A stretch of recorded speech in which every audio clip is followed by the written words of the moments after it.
পরবর্তী কোন সরকারই এই কাজটা সমাধান করে নাই। আজকে জুলাই যুদ্ধ, এই জুলাই যুদ্ধ না আসলে আমাদের কথা বলার অধিকার থাকতো না।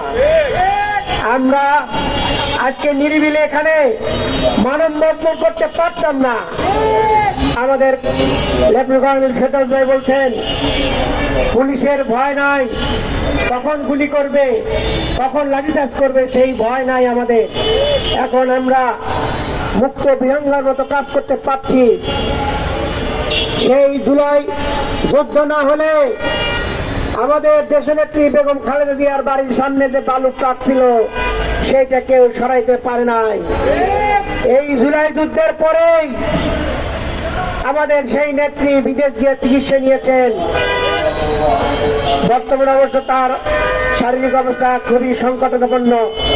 আমরা আজকের এই সমাবেশ থেকে তার জন্য আল্লাহর কাছে দোয়া কামনা করছি, আল্লাহ যেন তাকে সুস্থতা দান করেন। প্রিয় ভাই এবং বন্ধুগণ, আজকে আয়না ঘরের যে ভাইয়েরা বন্দী ছিল 7 বছর, 3 বছর, 5 বছর আলোর মুখ দেখতে পারেন নাই, তারা আজকে মুক্ত হয়েছেন এই জুলাই যুদ্ধের কারণে। অথচ সেই জুলাই যুদ্ধে যারা শহীদ হলো, রাষ্ট্র তাদের জন্য কি করলো?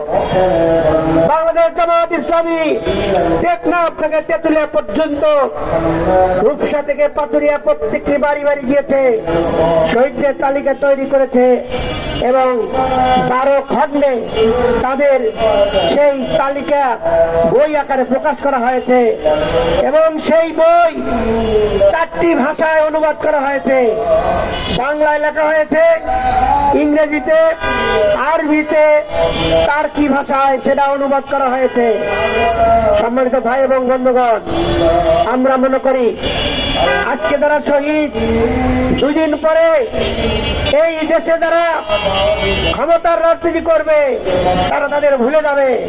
এই জন্য বাংলাদেশ জামাত ইসলামী সবার উপরে অগ্রাধিকার দিয়ে তাদের তালিকাটা আমরা তৈরি করে দিয়েছি, যেন জাতি মনে রাখতে পারে তাদের রক্তের বিনিময়ে জুলাইয়ে আন্দোলন সফল হয়েছিল। সংগ্রামী ভাই এবং বন্ধুগণ, এরপরে আমরা এখন যে কাজটা করছি, যারা জীবন্ত শহীদ সেই সকল ভাইদের তালিকা এখন প্রস্তুত করার কাজ চলছে। ইনশাআল্লাহ খুব অল্প সময়ের মধ্যেই আমরা তাদের নামগুলো বইয়ের মধ্যে লিপিবদ্ধ করে জাতির সামনে আমরা তুলে ধরতে পারবো ইনশাআল্লাহ। সংগ্রামী ভাই এবং বন্ধুগণ, আমরা শুধুমাত্র তালিকার মধ্যেই সীমাবদ্ধ থাকি নাই, আমরা প্রতিটি শহীদ পরিবারে নগদ অর্থ দিয়েছি। প্রত্যেকটি পরিবারে নগদ 2 লক্ষ টাকা দিয়েছি। এরপরে আরো যাদের যা অসুবিধা আছে দূর করার চেষ্টা করা হয়েছে এবং আমরা তাদের আশ্বাস দিয়েছি আপনাদের যে কোনো প্রয়োজনে আমাদের খবর দিবেন, আমরা আপনাদের পাশে এসে দাঁড়াবো ইনশাআল্লাহ। সংগ্রামী ভাই এবং বন্ধুগণ, আহত যারা যোদ্ধা তাদেরকে আমরা ঢাকা মেডিকেলে আমির জামাতের নেতৃত্বে গিয়ে আমরা তাদেরকে আর্থিক সহযোগিতা করেছি। আমরা পিজি হাসপাতালে গিয়ে সহযোগিতা করেছি। আমাদের ভাইয়েরা পঙ্গু হাসপাতাল এবং জাতীয় হৃদরোগ সহ বিভিন্ন হাসপাতালে গিয়ে সহযোগিতা করেছেন। এরপরেও আমরা প্রায় 350-400 আহত যোদ্ধাকে আমাদের হোটেল ফার্স্ট চেইনে সম্বর্ধনা দিয়েছি, নগদ অর্থ দিয়েছি। আমরা আমাদের পার্টি অফিসের সামনে 2 দফায় প্রায় 100 জন ভাইকে তালিকা করে আমরা নগদ অর্থ দিয়েছি। ভাই এবং বন্ধুগণ, এর মাধ্যমে তাদের ঋণ শোধ করা যাবে না। আমরা সরকারকে বলবো, আপনারা এই জুলাই যোদ্ধাদেরকে অমর করে রাখুন, তাদের চিকিৎসার ব্যবস্থা করুন, তাদের কর্মসংস্থানের ব্যবস্থা করুন, যেন তারা পরিবারের জন্য অভিশাপ হয়ে না দাঁড়ায়। সংগ্রামী ভাই এবং বন্ধুগণ, সরকার যদি এইটা করেন তাহলে গোটা জাতি আপনাদেরকে স্মরণ করবে।